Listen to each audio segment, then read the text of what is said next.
Hi hello வணக்கம் and welcome to my channel. இன்னைக்கு நம்ம பார்க்க போகிறது என்னுடைய சின்ன சின்ன ஆசைகள். எனக்கு ரொம்ப நாளாகவே ஷாப்பிங் போகும்போது எந்த ஒரு இன்ட்ரப்ஷனோ எந்த ஒரு டிஸ்ட்ராக்ஷனோ இல்லாமல் ஷாப்பிங் பண்ணணும்னு ஆசை. ஆனால் இது வரைக்கும் அந்த மாதிரி நடந்ததே இல்லை. என்னால் ஷாப் பண்ண போகும்போது எப்போவுமே பிள்ளைங்களை கூட கூட்டிகிட்டு போகிறதால எப்போவுமே ஒரு டிஸ்ட்ராக்ஷனும் ஒரு இன்ட்ரப்ஷனும் இருந்துகிட்டே இருக்கும். ஏன்னா நான் ஒரு ப்ராடக்ட் எடுத்து அதோட ஒரு இன்க்ரீடியன்ட் பார்க்குறதுக்குள்ளே என் பசங்க 10 வார்த்தைகளை பற்றி என்கிட்ட கேட்டுடுவாங்க.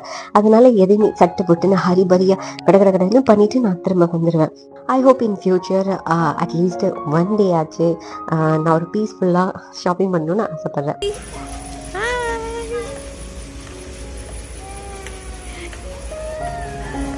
என்ன பண்றீங்க?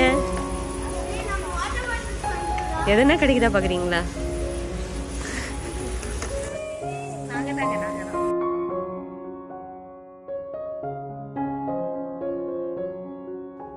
Yeah, that's it. Okay, I'll see you in the other video.